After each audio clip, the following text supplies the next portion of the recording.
Hi, my name's Roger Jenkins and I'm your storyteller today. And I'm going to tell you a story from Thailand. And the reason I'm doing that is because I'm actually recording this in my hotel room in Bangkok, where I'm going to be performing some commedia dell'arte with my good friends Marco and Luciana from Loghi dell'Arte later on this week. Now, the story that I'm going to tell is a story about the king. Now, it's not, of course, the current king, because as you are probably well aware, one must be very careful what one says about the king when one is in Thailand. So I'm glad to say that this is a story from long ago. And the king was going on a journey upriver because Bangkok, just like so many great cities, built on a river. And he was sailing upstream in order to get to a temple. Why? Because the following morning, at the crack of dawn, he was going to be making a very special ceremony, and so therefore he had set off on the royal barge. Now this is a magnificent, long, narrow wooden boat, a bit like a dragon boat, and of course it doesn't have an engine at the back. No. There are 60 boatmen, 30 on this side, 30 on this side, and they were powering the boat through the water against the current, of course, really hard work. And as they were doing so, one of the boatmen, splendid in his magnificent royal costume, the sun blazing down, naturally he began to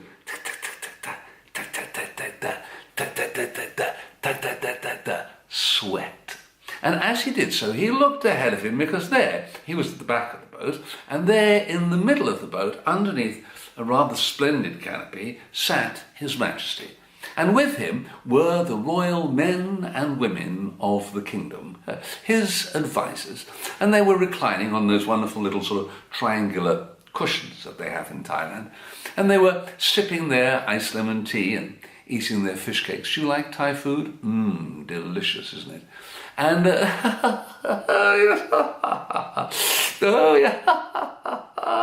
yes, laughing and chatting and eating and drinking and generally having a good time. And the sight of them just lolling and laughing around the king infuriated the boatman. And as he rowed, he turned to his friend who was sat beside him and said, "It's not fair. Aren't we all human beings? And yet, who is it who gets to do all the work?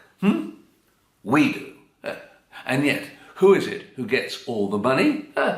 They do. The royal advisors. It's not fair," he said, and he continued rowing. Now, because he was angry, he raised his voice, and the wind carried his words to the ears of the king. The king looked up, saw who it was who had been complaining, but he said nothing. And the men rowed on and on and on. And late in the afternoon, they came to the temple. Now, the temple was high up on the top of a great cliff. Wonderful feng shui, really.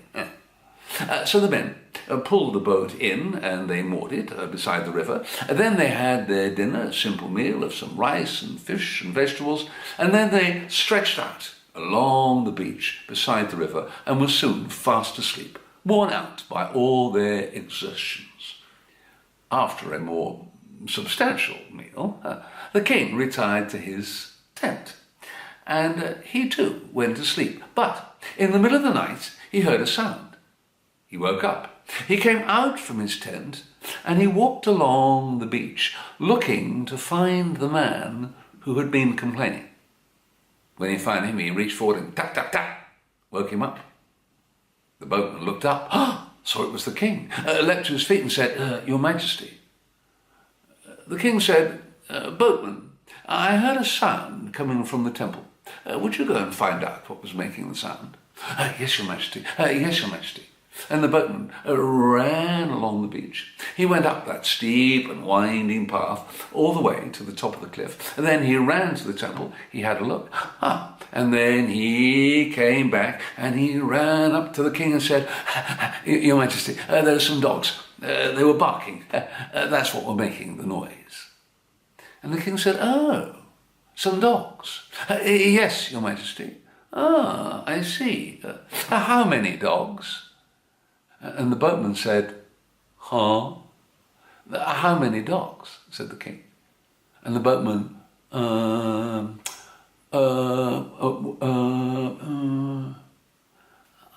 don't know, Your Majesty. Oh, said the king, please go and find out. Yes, Your Majesty, said the boatman. And again he ran along the beach. He went up that steep and winding path all the way to the top, and he ran along to the temple, and then he came back and ran up to the king and said, Your Majesty, there were 5 dogs in the temple. Really, said the king. Yes, Your Majesty, 5. Ah, I see, said the king, 5. What colour are the dogs? And again, the boatman, huh? What colour are the dogs? I don't know, said the boatman. Well, said the king, please go and find out. Yes, Your Majesty.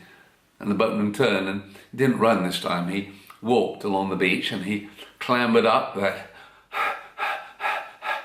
steep and winding path and went along to the temple and had a look. And then he came back and,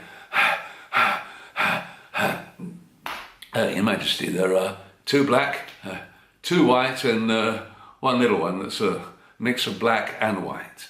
And the king said, oh, really? Interesting. Are they male or female? And again the boatman, what? I don't know. Really, said the king. Please, go and find out. Yes, Your Majesty. And the boatman set off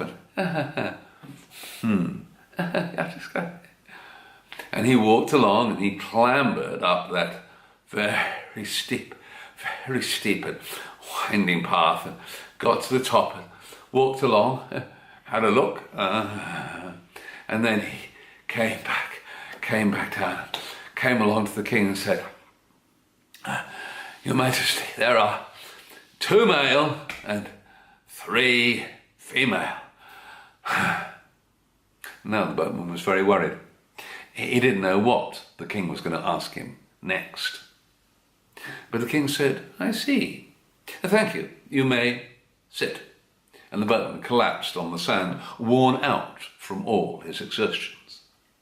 And then the king summoned his royal advisor. Now the royal advisor came out from their tent and came up to the king. Yes, Your Majesty. The king said, advisor, I heard a sound coming from the temple. Would you go and find out what was making the sound? Yes, Your Majesty. And the advisor turned, he did run, and he went along, he climbed up that steep and winding path, and he went along to the temple. He was there a while, and after a while he came back and down that path and went up to the king and said, Your Majesty, there are some dogs in the temple. They were the barking. That's what was making the noise. Ah, I see, said the king, some dogs. Now, how many were there? Said the boatman, the advisor. There were 5 dogs. 5, said the king. Yes, said the advisor. What colour are they? Said the advisor. 2 black, 2 white, and 1 cute little puppy that's a mix of black and white. Ah, I see, said the king. Are they male or female? Oh, said the advisor, there are 2 male and 3 female.